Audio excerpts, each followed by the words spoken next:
A steel wire of length 1.5 metre can withstand a maximum 1500 newton tension before it break. ध्यान देना यहाँ पर दिया हुआ है बिफोर इट ब्रेक।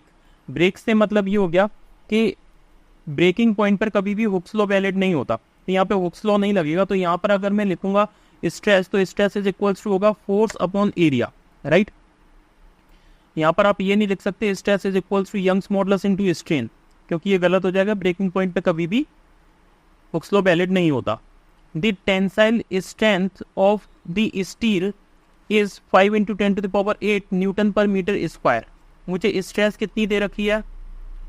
5 × 10⁸ न्यूटन पर मीटर स्क्वायर। ये कौन सी स्ट्रेस है? That is a breaking stress, right.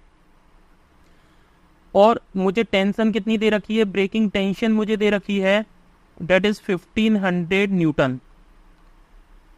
और मुझे लेंथ कितनी दे रखी है? लेंथ तो ये ओरिजिनल लेंथ होगी, राइट। तो लेंथ मुझे ओरिजिनल दे रखी है 1.5 मीटर। मुझे अगर ब्रेकिंग स्ट्रेस दे रखी है तो मैं ब्रेकिंग स्ट्रेस को क्या लिखूंगा? Force upon area. फोर्स मुझे टेंशन कितनी दे रखी है? टीबी अपॉन एरिया में लिख सकता हूँ, इज इक्वल्स टू ये होगा 5 × 10⁸। मैं यहाँ पर टीबी की वैल्यू रखूंगा 1500 अपॉन एरिया। यहाँ से एरिया कैलकुलेट होकर के कितना आ जाएगा? 1500 अपॉन 5 × 10⁸। ये 3 टाइम्स कट हो जाएगा, ये आ गया 300, ये आ जाएगा 10⁻⁻8। तो ये कितना हो जाएगा? 3 × 10⁻⁻6 मीटर स्क्वायर। ये कैलकुलेट होके आ गया area, cross sectional area 3 × 10⁻⁻6 metre square. आगे देखिए, if the same wire is stretched by 0.2 centimetre in the elastic limit. यहाँ पर इलास्टिक लिमिट दिया हुआ है, इसका मतलब ये है कि यहाँ पर हुक्स लॉ वैलिड होगा। तो स्ट्रेच्ड बाय मतलब ये मुझे क्या दे रखा है? Change in length. The tension in the wire अपन को डिटरमाइन करना है, जब यंग्स मॉडुलस मुझे दे रखा है कितना? 2 × 10⁻11 न्यूटन पर मीटर स्क्वायर। मुझे दिया हुआ है change in length 0.20 centimetre.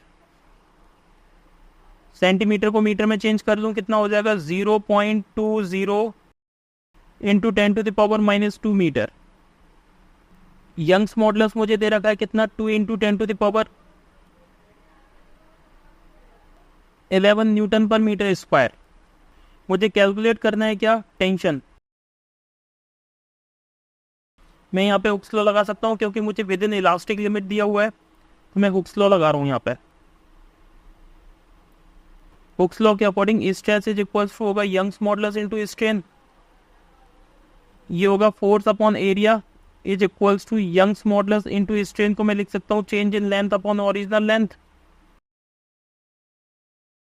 Force is equals to यहाँ से आएगा Young's modulus into area into change in length upon original length.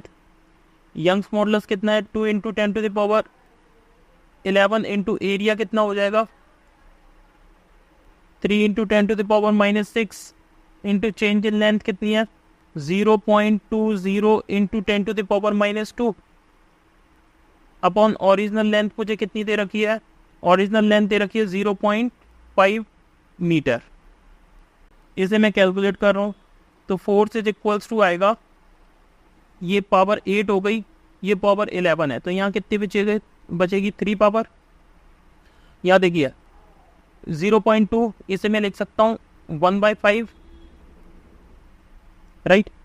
इधर देखिए इसे हटाऊंगा तो 10 ऊपर जाएगा, यहाँ 3, ये हो गया 5 टाइम्स, ये कितना हो जाएगा?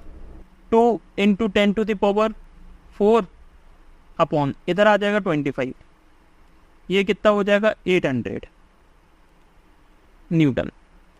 This is the answer. Option match कराते हैं। ऑप्शन नंबर ए गलत है, option number B is the correct answer. Thank you.